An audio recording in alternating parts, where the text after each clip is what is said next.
Hey everybody, this is Hollywood from the Gorgeous Ladies of Wrestling, and you're listening to the Card Subject to Change podcast. I hope you enjoy it. Have a good day. Bye. It's a lot of thought, Nick, and I want to run it by you. Sure. I think the surefire first ballot Hall of Famer, Mantar. Everything has a more real sports feel. And it gets you invested that much more. The dude's teeth aren't probably as big either. It gives it more of a big fight feel. It makes it feel more real. If that glass shatters, I won't be ashamed. There will be happy man tears streaming down my face. Just the goosebumps will be bumped out. I'll hold my arm out like The Rock so you can see my goosebumps. And I'll have happy man tears coming down my face if that glass shatters. Oh, my goodness.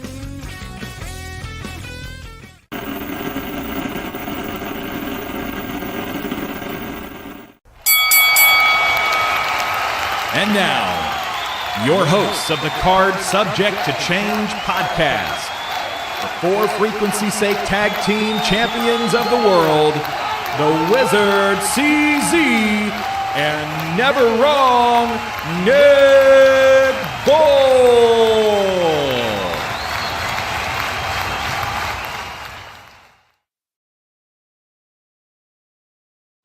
Hello, one and all. Welcome to another exciting edition of the Card Subject to Change podcast.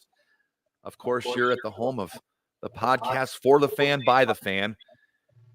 We are powered by Lopez Pizza, built by Durham Remodeling, colored by Ryan Allison Tattoo, and protected by Jared Zoo Country Financial. Thank you so much for joining us. I'm your host, Never Wrong, Nick Bull. I'd be remiss if I didn't introduce my co-host.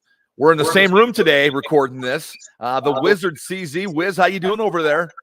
Man, I'm feeling good. It is a beautiful day here at the Highview Lounge and Studio.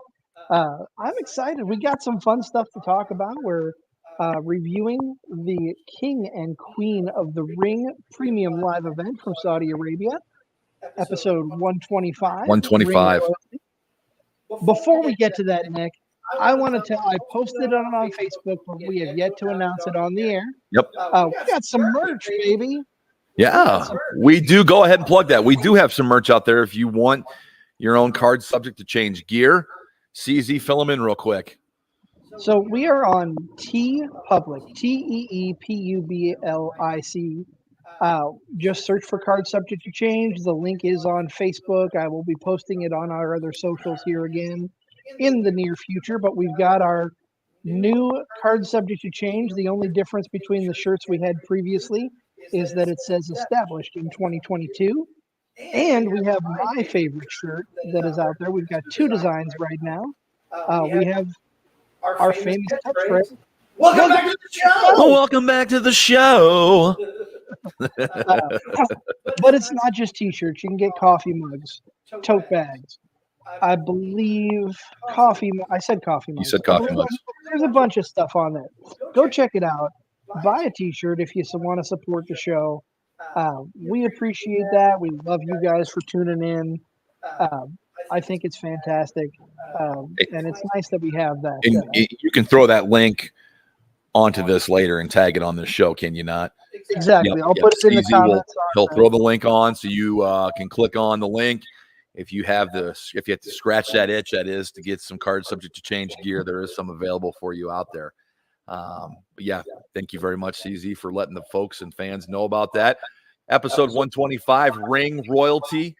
This is kind of an odd occurrence for us to be in the same room when we record a show. We try to do it on these immediate reacts right after these afternoon pay-per-views. I love afternoon wrestling. It's great. We got the rest of our day now. Now we don't have to worry about going to work tomorrow and the scare of Monday morning. We got the rest of our weekend. It's Memorial Day weekend, and we were treated to King and Queen of the Ring from Jeddah, Saudi Arabia, of course, on the other side of the world.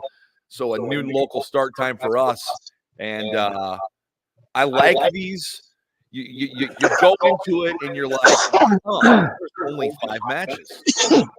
Yeah, but that tells you you're going to get a show around 3 hours or just a little bit under. There's nothing wrong with that, especially there's an abundance of wrestling this weekend and an abundance of wrestling to review here for us on Card Subject to Change, which we're looking forward to. But today we get a 5-match pay-per-view out of WWE in a show that runs just a little bit under 3 hours. And the thing that I like about a 5-match pay-per-view is you can almost always guarantee that it's going to be a quality show, because everyone's going to get time to do what they need to do. You don't have to rush through 10 or 12 matches, and it's not going to be 4 or 5 hours on a Sunday night when you're getting ready to go to work the next morning. Right. Of course, you know who I'm talking about, which they do have a show tomorrow. Thankfully, it is Memorial Day weekend, but we're not here to talk about AEW. We'll talk about that on Monday. So stay tuned for that. This was another solid effort. I think WWE has really done a good job with their pay-per-views of late. There's been maybe a stinker match or two, but rarely a stinker event. Yeah, coming off WrestleMania, coming off Backlash, and the crowd that we had for Backlash in Lyon, France. The momentum, WWE's been on a roll. The shows have been good. We're getting the conclusion of the Queen and the King of the Ring tournaments rolled into this one. It's Jeddah, Saudi Arabia. It's an enthusiastic crowd. You had to think going into this, there was no way the Saudi Arabian crowd could hold a candle to the French's effort.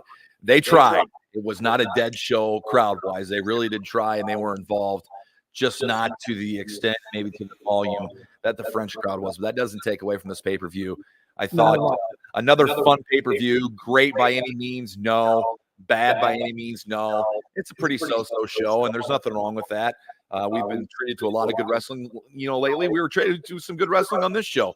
Just not the greatest pay-per-view ever, but we both liked it. We both had fun watching it. I think it's easier to wrap your mind around. It's easier to enjoy when there's not 10 matches on a card. I agree. On a 5-match card, nothing's getting cut. Nothing's getting cut due to time. If it did, you've got a horrible producer and a horrible timer of a show if you're cutting something on a 5-match show. So there's a good chance, a better chance you're running into full matches.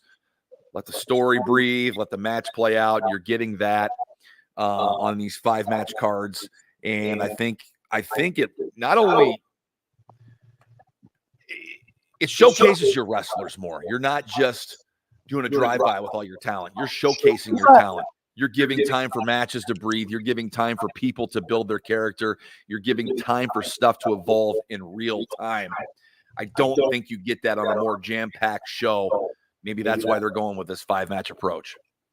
And obviously, Saudi shows are a big deal with the agreement. I believe it's how long? It's a 5-year. It was a 10-year. It was a 10-year deal. Yeah. So obviously, they're a big deal. And, you'll have the fans out there that'll be like, well, why wasn't so-and-so on the show? Why wasn't this person on the show? You don't need to overload your cards. And I think that happens way too often in a lot of areas where you're trying to get more talent on, you're trying to give more people a payday, and it just doesn't work. Yeah, and this is a cost-effective thing maybe for WWE. You're shipping people to halfway, other side of the world. The SmackDown crew was there. So you saw a lot of the SmackDown people either featured on the card, or if they weren't on the card, guess what? They were featured in the audience. They called out DIY or DIY. They called out the Street Profits. They called out everybody's favorite Tiffy time in the crowd watching. So Chelsea Green, another thing, was in the crowd watching. So the people that were on SmackDown, they tried to use them as much as possible since they were there for SmackDown. They're not going to bring the Raw people over unless they were on this card. So that was your Gunther, that was your Lyra Valkyrie, that was Sammy, Gable, Bronson Reed. They brought the bare minimum over for Raw. It makes sense. It's a cost-effective thing, and you don't have to have the way they built this pay-per-view. They built it well. Like I never once thought during the buildup of this pay-per-view CZ, like, God, they better add some more matches. There's not enough matches. Never once thought that. I thought they had a really good job of what they of putting on the plate what they had, cooking it up, developing it, and not really having us want any more than we got. And I thought I like that approach. I really do. Oh, I agree. And the matches that we had all felt like they meant something. Let's kick it off. Sometimes we go in order, sometimes we go out of order. I want to save the last two matches for last. I think those were the best two on the card. Yep. Let's just start at the beginning and talk about Becky and Liv. Very important to note, if we're talking about Becky and Liv, there was that interview on the pre-show with Byron Saxton, Liv Morgan, and then Dominic Mysterio comes in. And Dominic said he was going to do all he could to keep Mommy's title out of Liv Morgan's hands. So that was on the pre-show, and I think we need to know about that going into this match. And I want to ask you this, kind of with that being said. Sure. There have been several instances WWE does not do things on accident, where you have seen hints of something going on between Liv and Dominic. Sure. You see Dominic's bandana in Liv's pocket at one point. You see them both coming out of the same room behind an interview at one point. Yep. So was Dominic really there to prevent Liv from getting Mommy's title? Or is there something else going on? On the surface, he could have been. On the surface, that very well could be the answer, that he was there to prevent that title from getting in Mommy's hands. But as you know, that did not work. His plan backfired, which means more turmoil now for the Judgment Day. Maybe Dom was there against Priest's orders. Maybe Priest obviously didn't know that Dom went there. Maybe Priest didn't know that what Dom was going to do. Dom may be acting alone here, or acting behind Damian Priest's back, which I think is a big story. So a lot of layers to this match. A good back and forth match between Becky and Liv.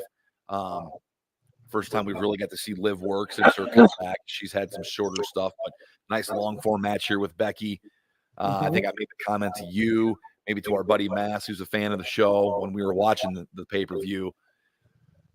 Excuse me, give these women credit.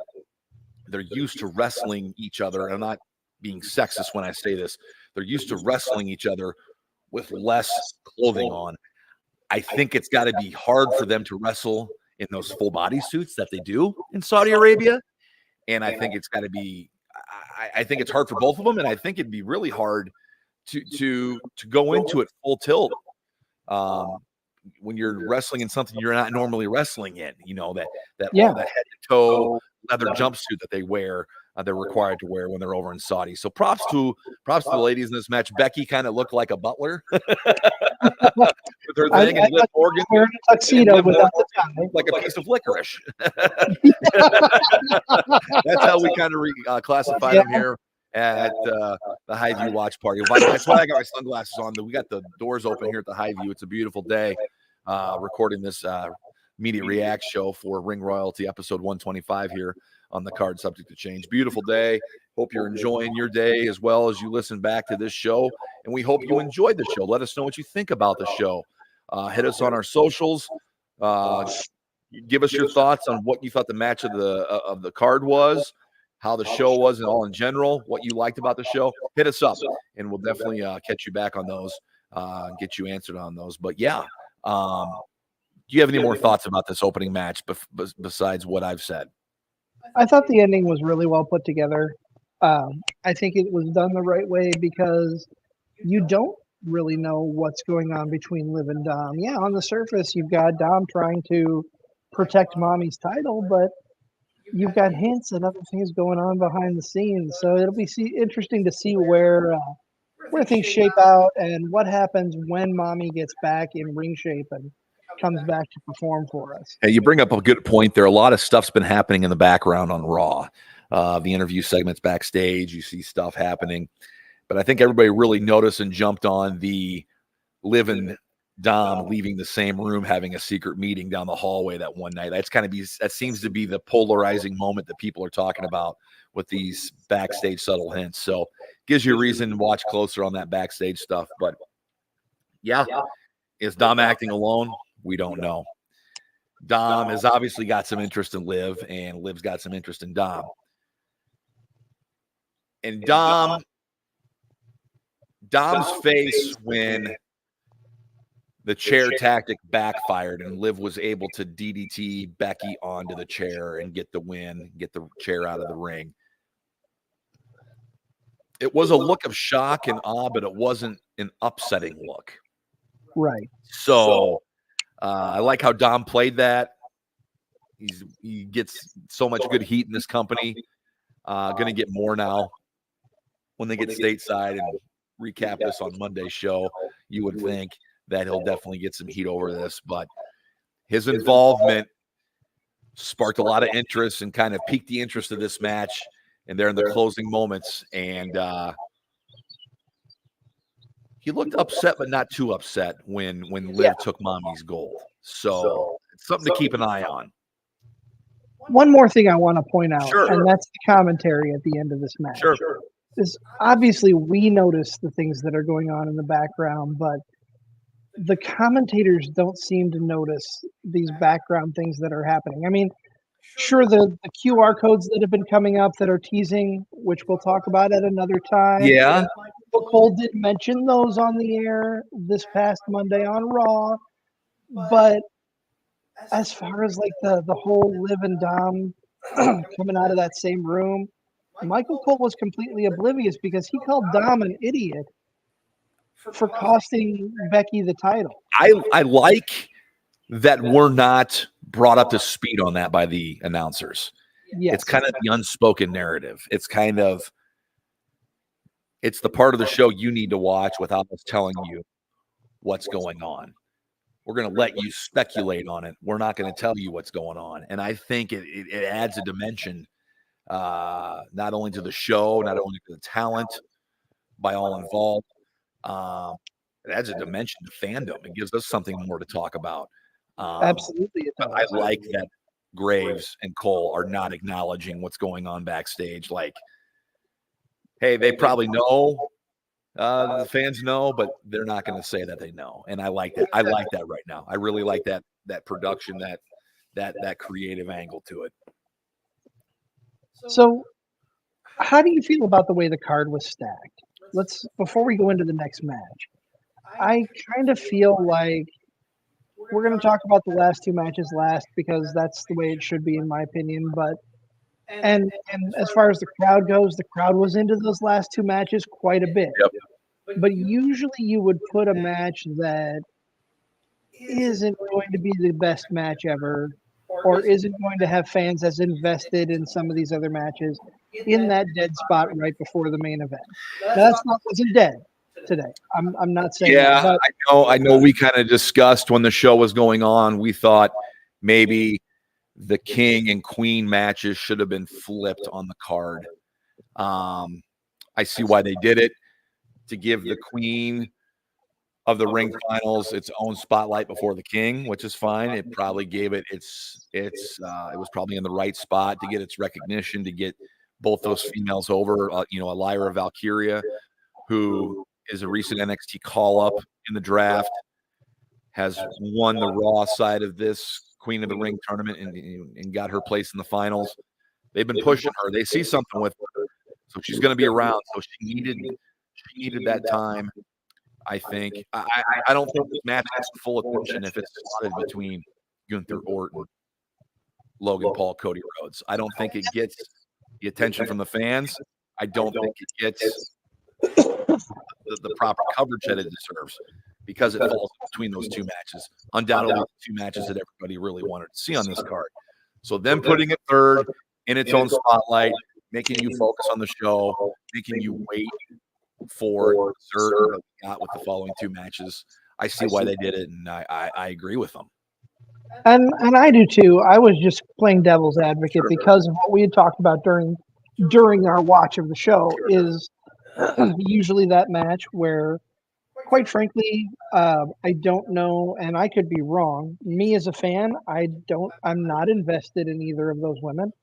I have no investment in Nia Jax other than I think that they're doing a great job as building her as a monster heel again. They're bringing her up quite a bit, and I like that aspect. But Lyra Valkyria, I don't have any interest in. And maybe I'm wrong. Maybe she needs to grow on me, but she just kind of falls flat to me. She does kind of have a bland existence right now.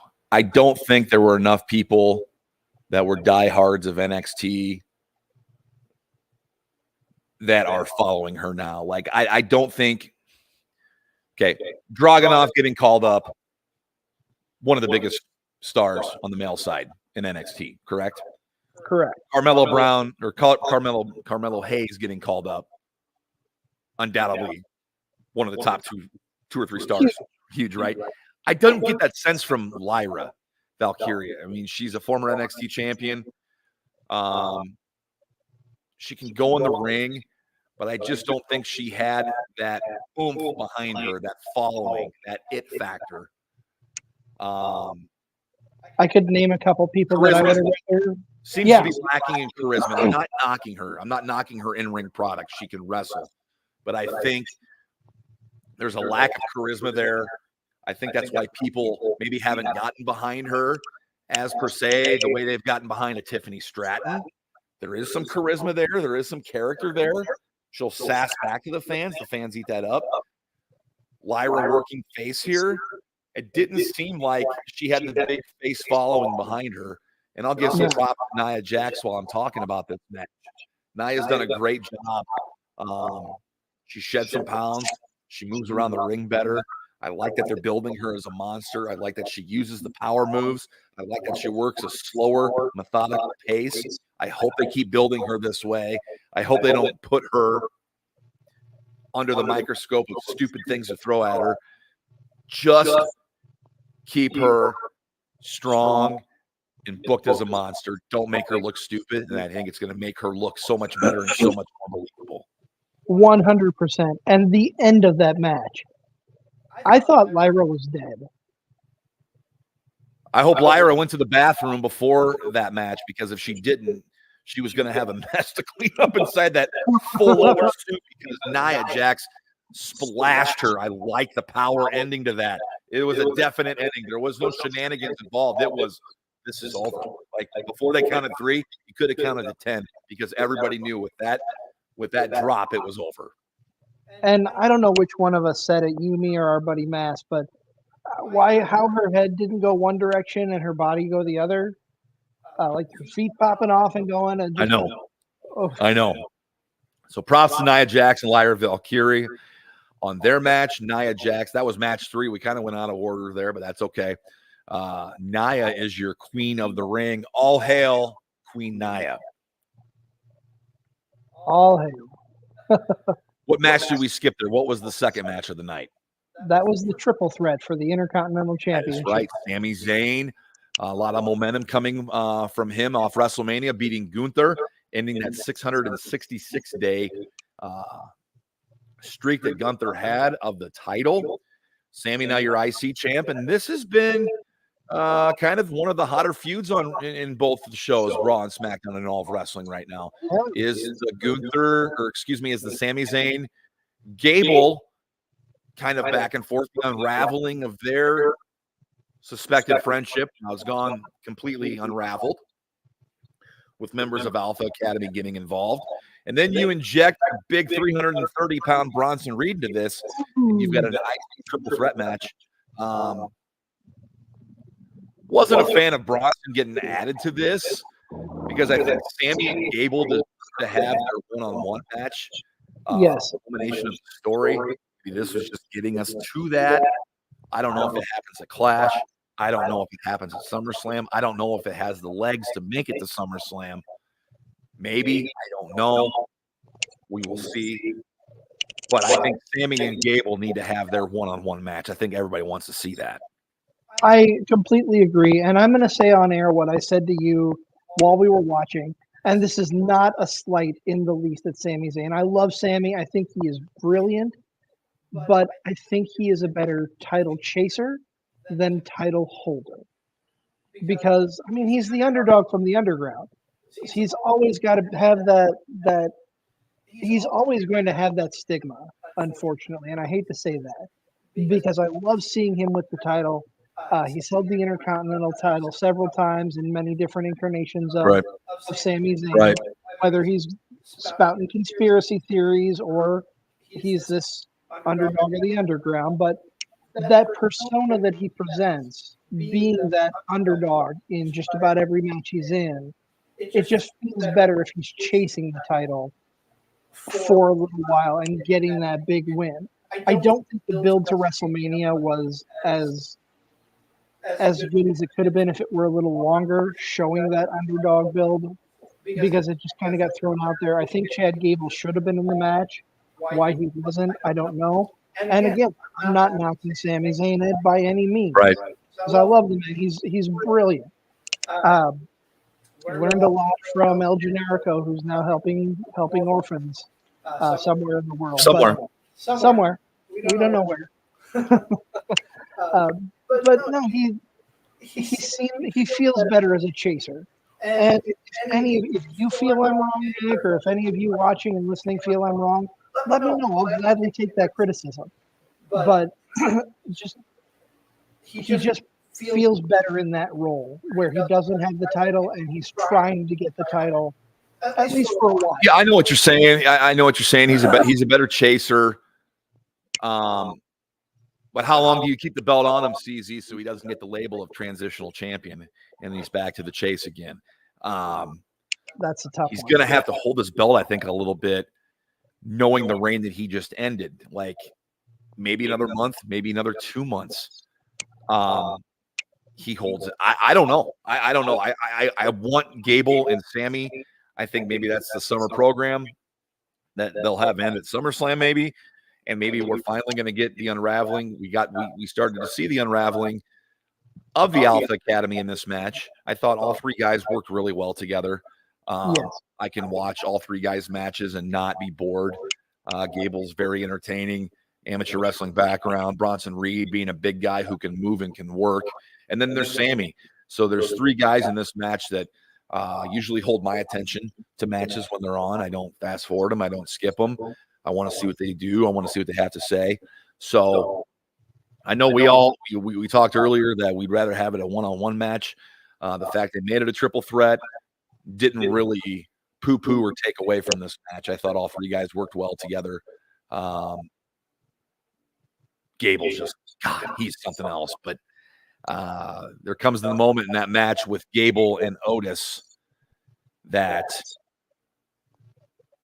kind of swung the balance in favor of Sammy retaining. Gable was taken out inadvertently by Otis.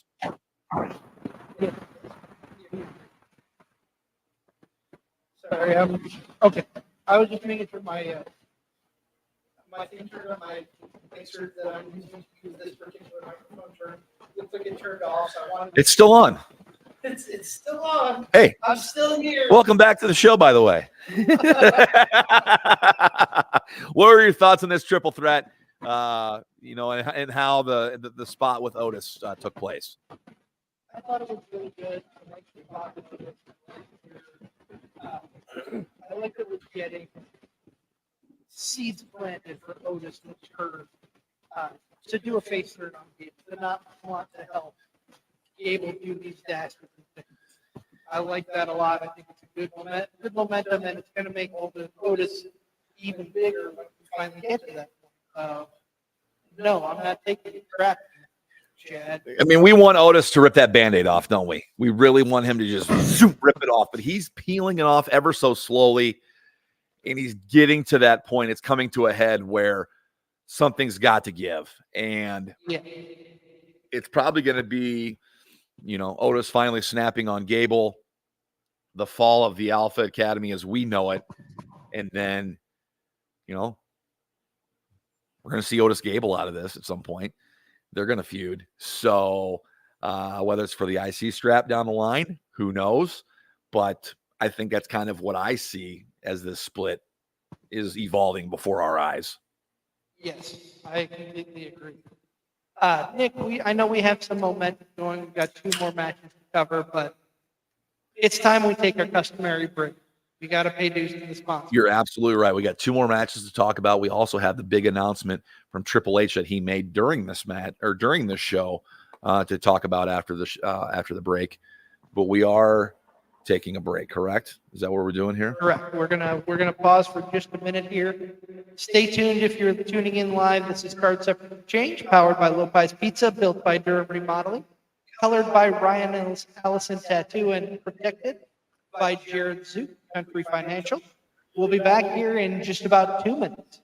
Football season may be over, but for frequency's sake, still has you covered for all your sporting needs. Tune in every Sunday when the best professional wrestling podcast around, Card Subject to Change, gets you caught up on everything inside the ropes. They won't miss a count with weekly analysis and interviews. More into auto racing? We've got a double dose for you on the track. Tune into Fast Money with Rod Villagomez each week and win some money with the quickest bets in all of sports. Want more insight from Pit Row? Check out the Green, White, and Checkered podcast where they give their insight on everything happening on and off the track. Need your basketball fix? Points in the Paint has you covered with live shows every other week looking at everything in the association. Backed by popular demand, we have the return of The Payoff Pitch, FFSQC's baseball show, covering you on news around the MLB. If you're missing football, don't fret. Mark and Dan still have you covered in the football lounge. Missing Joe Winkle? Probably not, but he's still here talking sports on Educated Ignorance. Football season might be over, but we've still got you covered. For frequency's sake,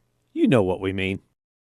For Frequency's Sake is brought to you by Durham Remodeling, serving the Quad City area's remodeling and repair needs since 1973. Clint's Draft House, grab a bite and a pint. 7th Street Moline. Lopez, New York-style pizza served up by the slice or pie, Davenport.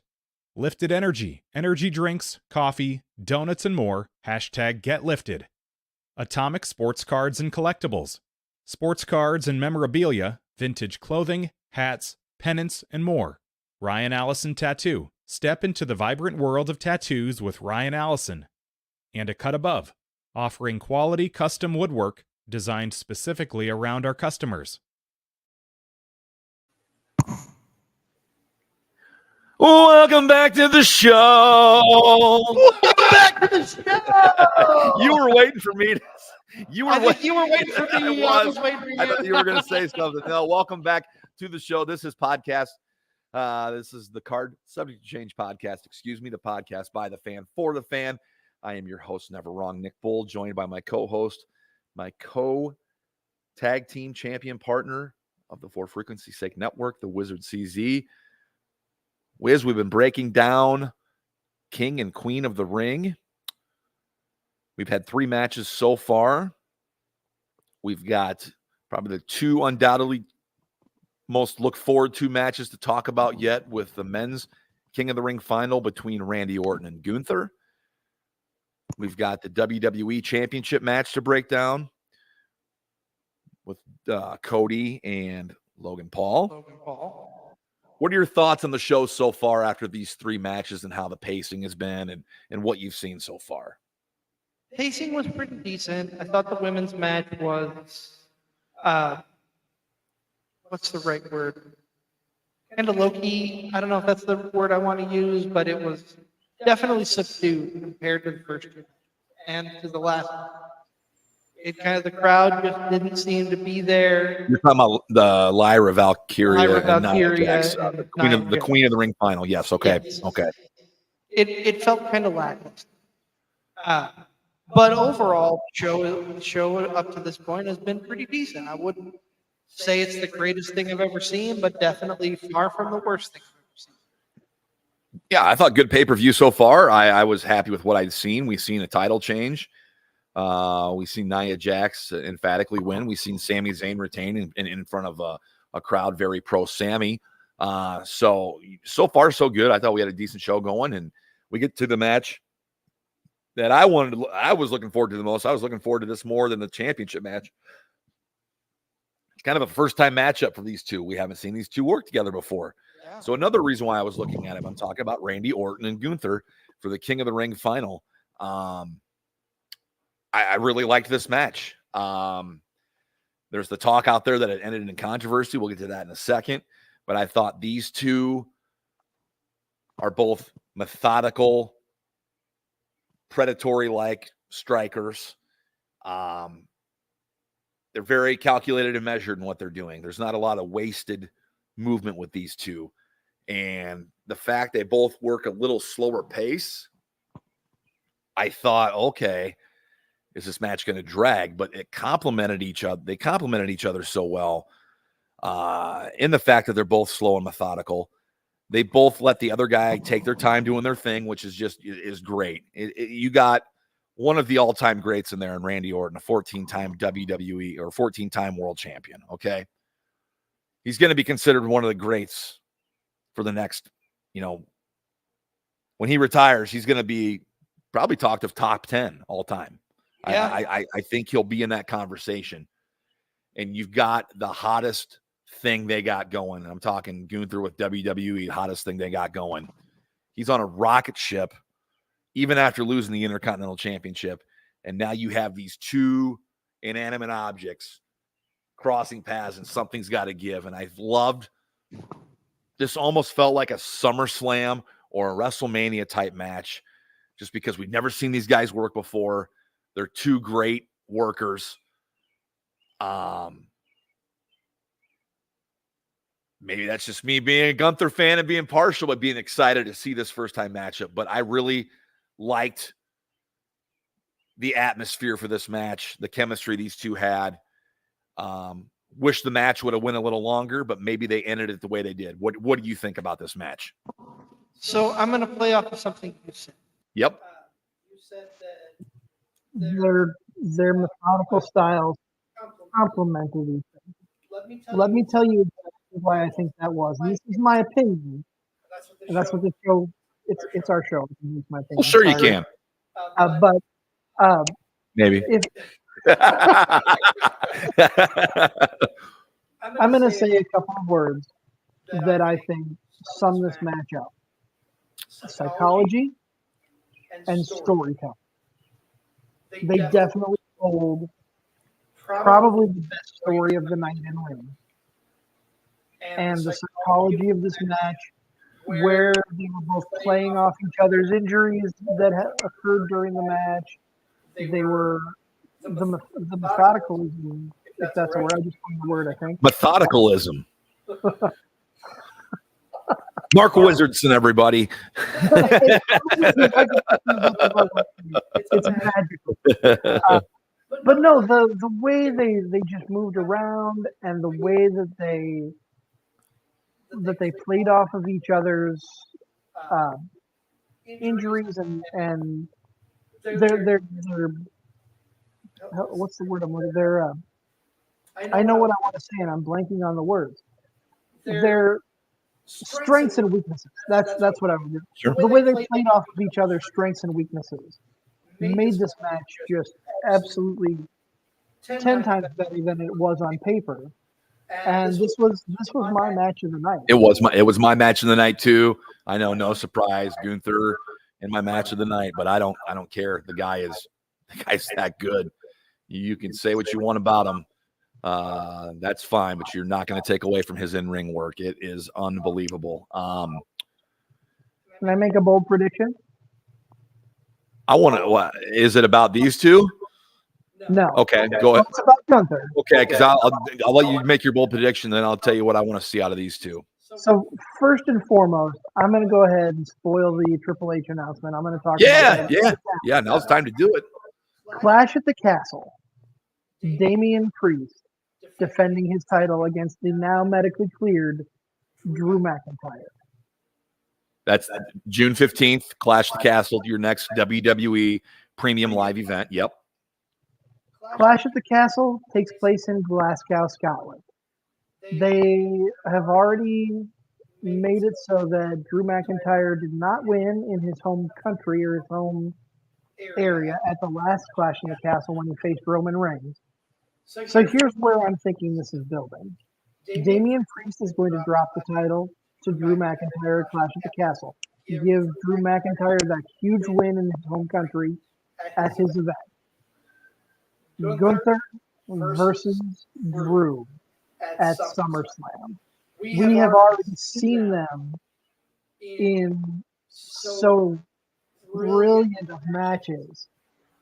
I think it's just going to blow it out of the water, and I think that is the coronation of Gunther. Wow, they're gonna take it off Priest, put it on Drew, and have Drew drop it to Gunther at SummerSlam is what you're saying.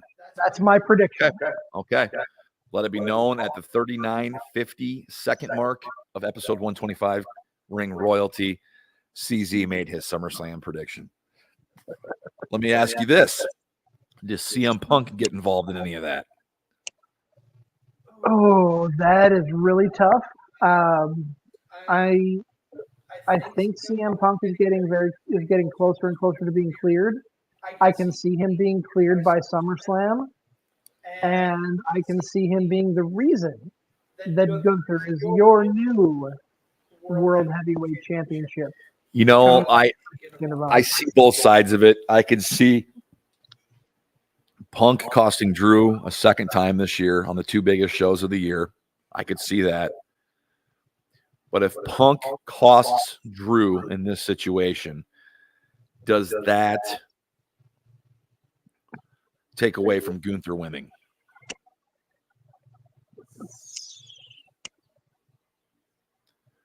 I can see both sides of it, honestly. I can see, yes, it does. Because I don't think you can look at it like a cash-in situation. No. Punk beat up Drew. Priest cashed in. That wasn't a match that was built. It happened. Right. 5.5 minutes or whatever after the opening of WrestleMania's match ended. Okay. So I don't think you can compare the two. But if Punk helped Gunther win, would it steal some of Gunther's shine? I don't know that it would. I can see where you're coming from. I definitely can, because it's a tainted victory, but Gunther always looks strong. And maybe it's just some kind of inadvertent slip where Gunther is in control of the match anyway, and Punk maybe makes a ringside appearance unexpectedly and doesn't touch Drew in any way, shape, or form. I hope you're right about this SummerSlam prediction, because I've got these visions in my head of Gunther becoming the champion, Gunther working with Punk, Gunther working when a Rollins returns, Gunther, maybe working with Randy Orton again. That's the point I wanted to make earlier when you made your prediction. Is I hope this isn't the last time we see these two go at it. Next time, I think, if they have a rematch here within the coming weeks, great, whatever. But would love to see Gunther as champion defending against Randy Orton. That would be excellent. That would be excellent. And that's kind of the vision that I had, like Randy going for his 15th against Gunther after, Gunther got him at King of the Ring, I think is a good way to go. But man, I hope so. I think sooner rather than later on getting Gunther to the top spot. You got this guy. Get a belt on him and just go. God, he's so great to watch. Everything he does, I think, is just what's he known for? He's known for chops. He didn't chop Randy Orton that much. No. It wasn't a chop fest. A little more mat-based wrestling. He did take a couple spots off the top rope. But, man, I love his matches. There's no mistaking him, man. I think he's the number one wrestler in the company. I know he doesn't have a championship, man, but I think he's the number one wrestler in the company, and they have got a mega star on their hands. It's time to capitalize. Yes. It really is. Yes. Pull that trigger. He's special, guys. He is special. And it's no coincidence that he has the best match of almost every pay-per-view. It's not a coincidence. Whoever they put with him, if he's on the show, he's probably – that's something we need to look up. That's something we need to look up and maybe go back and look maybe a year's worth of pay-per-views or premium live events. Was he on the show? Did he have the best match on the show? Because most of the times it's going to be yes. Yes. Very often not. It's not. He doesn't have the best match of the show. So, man, I hope they pull the trigger on him. Hopefully it is a SummerSlam. We know now that it's Nia Jax at SummerSlam challenging whomever the champion will be. That's Bayley, who's the current champion. We also know Gunther has a title shot at SummerSlam. So we've got 2 matches already for SummerSlam. Man, this is going to be exciting. It's going to be exciting how this all plays out. If this pay-per-view is the lull for Clash and King of the Ring after it, then so be it. But I mean, Money in the Bank. that's what I meant. Money in the Bank. Clash. I made that mistake earlier. Let's say King of the Ring. I did it earlier, so you were kind enough to smack me around. This is the lull before Clash and Money in the Bank. Then so be it. But I think it was a good lull. I think it was a good bridge. Yes. And we got some good stuff out of this pay-per-view. We haven't even talked about the main event yet. What did you think of the main event build-up? We won't talk about the match yet, but what did you think about the build-up of this match? I thought it was well put together. I loved that they played up the brass knucks with Logan Paul. Will he use them? Will he have them? Logan Paul saying, "No, I'm not. I don't need them. I'm not going to bring them." And then lo and behold, there's a second pair after he gives up the first pair, tucked in his pants on SmackDown, in a pocket of his pants on SmackDown. And last night as we record this. But no, I thought the build was really well done. Mm-hmm. It's WWE does a good job with their builds, but this was one of the better ones for what I would consider a B or even a C pay-per-view. And that's not to negate the pay-per-view. The premium line of them. It was a great show all around. It had some really good moments. And for all intents and purposes, it's not one of their headline pay-per-views. It's not an A pay-per-view. It's not right. It's not. So when we say B, we're not really ripping it because I thought it was a solid show all around. Exactly. But for a lesser known pay-per-view, a B show, yeah, Cody is so good. Cody is so good at what he does, whether it's in ring, on mic, how he carries himself, what he says, what he does. He's living that champion pedigree role model lifestyle. Anybody you put in there with him is going to be a good match. We've seen it with AJ Styles last week. Last month. Those guys, the great match was great. Yes. I had high expectations for this match because tell me the last bad Logan Paul match you saw. I can't. He's maybe when he first came in with Miz as a tag team. Maybe. And he was fine there. He worked well with Miz. This guy is so good, and he has less than 20 matches in his career. Think about that. He's headlined 2 Saudi shows. Think about that. He did it with Roman. He just did it with Cody. All the stupid antics, the streaming stuff, the energy drink stuff aside, this guy is special. Yes. He has that it factor. He gets it. He has the it factor, and he gets it. I would have loved to have seen a Shawn Michaels Logan Paul match. Oh man, can you imagine? Think about that. When Shawn Michaels could go, when he could go, not now. But just think about Shawn Michaels and Logan Paul and that kind of match that we would get out of that. Logan Paul is a big star. He carries himself like a big star. He acts like a big star. He performs like a big star. They have trusted him twice to headline 2 Saudi Arabian pay-per-views, 2 title shots, folks.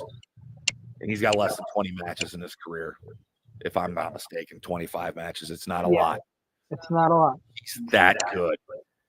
And I hope he's defending the U.S. title at SummerSlam. And I hope it's a kick-ass match with whoever it is it's going to be. I hope he gets a good dancing partner at SummerSlam. I don't know who it's going to be. I have no idea. But you got to think he's from Cleveland. It's a hometown show for him. He's going to have a high-profile match. Oh, yeah. Maybe the listeners out there can have suggestions for who Logan Paul faces at SummerSlam for the U.S. title. Nothing's been official yet, but we hope the U.S. title is defended on the SummerSlam card. Paul's from Cleveland. He's going to get a big hometown pop in that Cleveland Brown Stadium, that big outdoor show that they're doing at SummerSlam this year. Who is his opponent? Let us know. But I'm looking forward to it. What did you think? Did you think the match delivered? What did you think? We did have some technical difficulties with the feed. We did go back and watch it, how everything went. I gotta say, I like the structure of this match, how it went. Yeah, I enjoyed the match itself. I'm going to focus my energy on the love-hate relationship I have with Cody Rhodes in this match. Okay. And it's part of it is more long-term with Cody. First of all, when was the last time you saw a damn vertebraker in the WWE? You tell me, because I know you're a big fan of the move. It's been a while. It's been a long time, and I am almost 100% positive it was a move banned by Vince. Very well could have been banned. It was banned at one time, and Vince is gone now. Cody's been known to use that move before. It looks awesome. It looks awesome. And it's one of my favorite visualized moves of all time, and it looks like a match ender in any scenario. It does. Like he hit it good on Logan, and God, Logan's good at. God, he's so good at selling. He's so good at selling. He's such a good chicken shit heel, but he backs it up. And his facial expressions when something doesn't go his way are just brilliant. I know people are up in arms that he's the U.S. champ. I love it. I think it's great because. I'm not saying this works with everybody. You know, it didn't work with David Arquette, but you get a celebrity that can go. They did it with Ronda Rousey when they had her earlier. Okay. You get the title, you get a title, the title on them. You're going to get their eye. You're going to get eyes. People are going to tune in to see, oh, they got a belt. I want to watch them defend it. Yep. People are tuning into Logan Paul matches to watch him lose. Watch him get his ass kicked. Yes. That's why they're tuning in. That's great. That's what you want. But they're also tuning in, and they're coming away fans of Logan Paul like, man, he's a chicken shit heel, but he is good. Like, he is amazing in the ring. Amazing. I can't put him over enough. And I'm not a big fan of the guy. I'm not like, I don't watch any of his streams. I don't listen to his podcast. I don't know anything about like the people he runs with or his following. But man, he is special. And what they're doing with him, they've built him to be this huge star. They haven't thrown him out there week after week. Look how they've developed him. Mm-hmm. Look what they're doing with Jade Cargill. They're guiding them along. They're not exposing them to the flame unless they know they can handle it. They're putting them in the right situations. It's a slow burn. Logan had some very high-profile matches. Don't get me wrong. I mean, Rollins at WrestleMania, correct? Roman and Saudi. Cody and Saudi. I'm trying to think.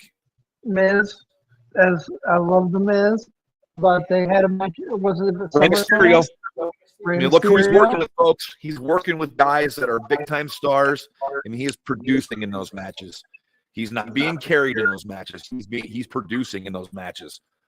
He's special. He really is. Like him or hate him, Logan Paul is freaking awesome. Oh, for sure. I want to go back and talk about Cody, though. Yeah. My biggest problem with Cody Rhodes, and I love Cody Rhodes. His presentation is great. His ring skills are great. His microphone skills are great. But why does he need to hit his finisher 3 times to end every damn match? I think it was, in my opinion, it was okay at Mania because it was ending the story. It was ending the bloodline. It was ending Roman's thing. Anytime now, it shouldn't take 3. It weakens his finisher. It weakens his finisher, and it kind of weakens how he did in Roman. Like, Roman got 3 of them. Okay, so it makes sense if, it took that many to take out the big, the tribal chief. But he gave 3 to, it should be 1, 2 max. But we shouldn't see 3. No. We shouldn't see 3, in my opinion. And Striker it's chiming okay. Striker chiming in here on the chat. real time here, in my opinion, one of the better Saudi shows. I don't think you're wrong there, Striker.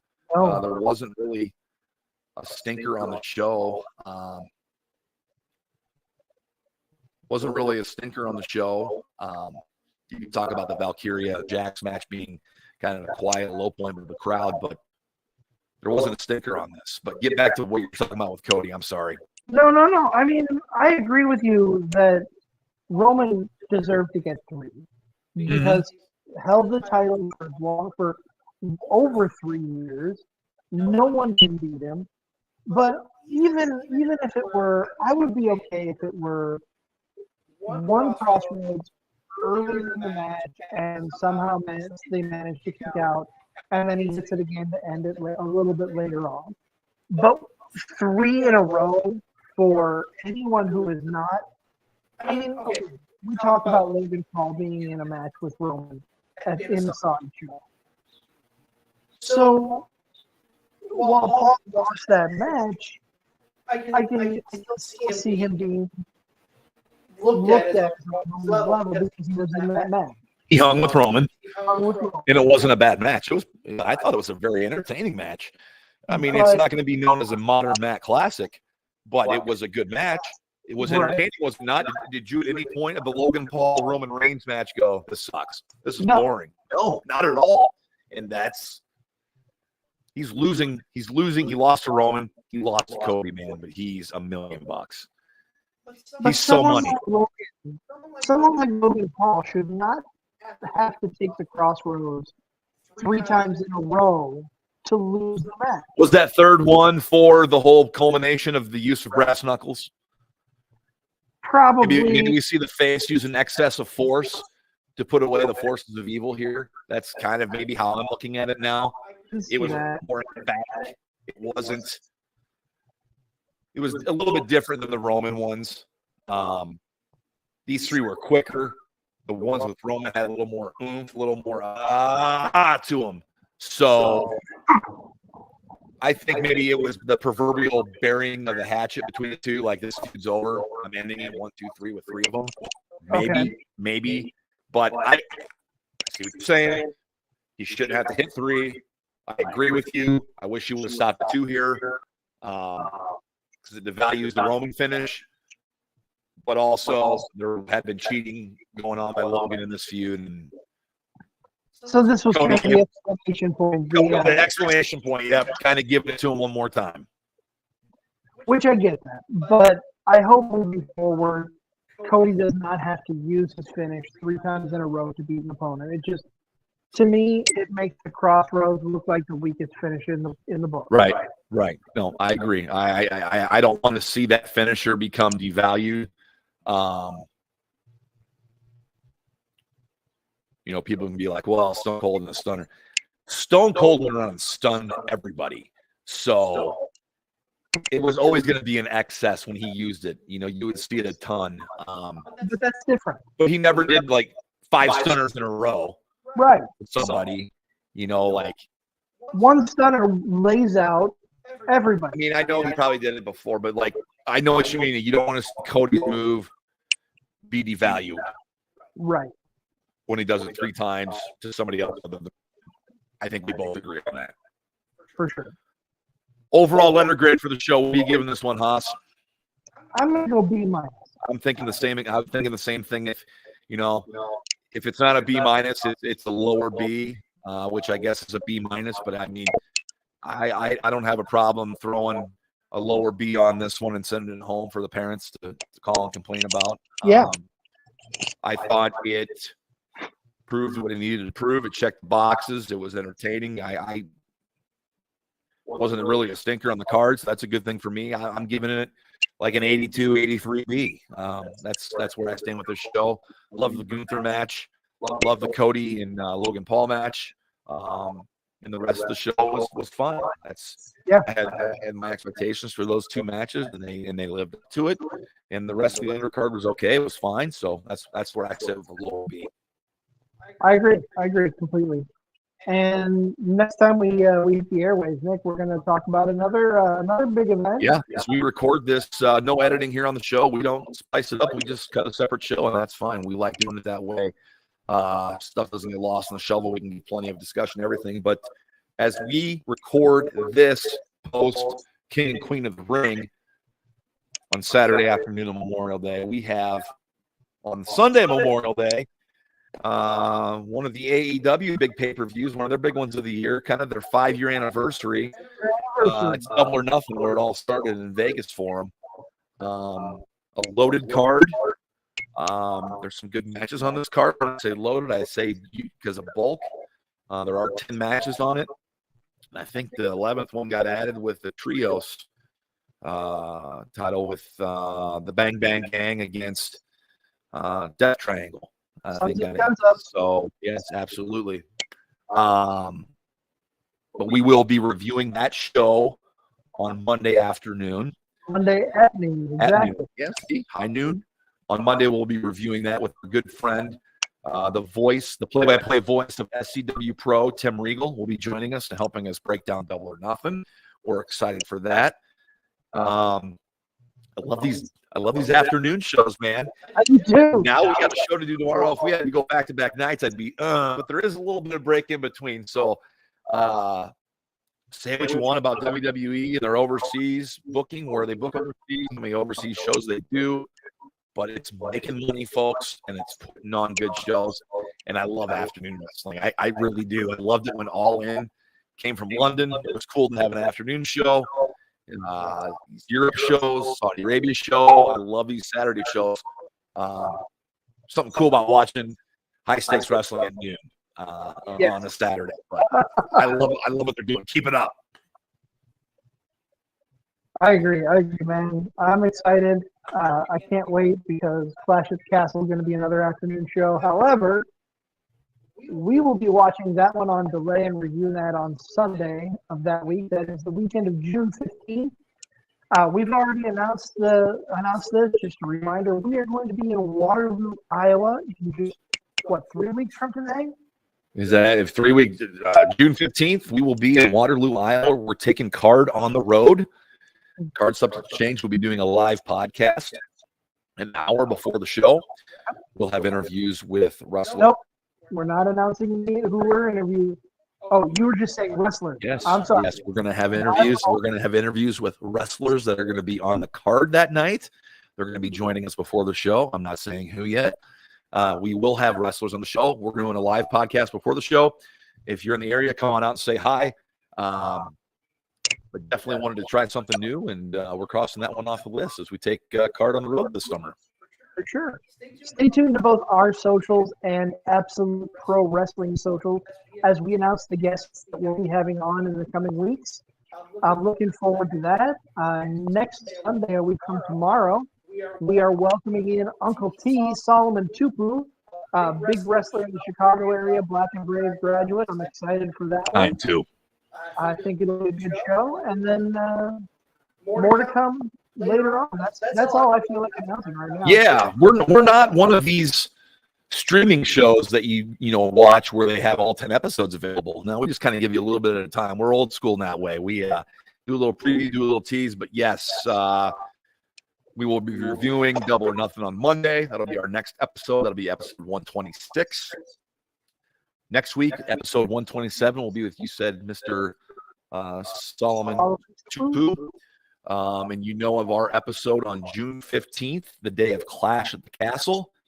That's a big day, wrestling-wise. Of course, Clash at the Castle, the WWE Premium Live event. That's the next one that will be airing. But that's also when we take Card on the road and go to Absolute Pro Wrestling and do our live podcast before the show. Looking forward to it. Waterloo, Iowa. Keep our socials in mind and handy. We'll keep you updated with our updates of who we get. We're really looking forward to taking the show on the road.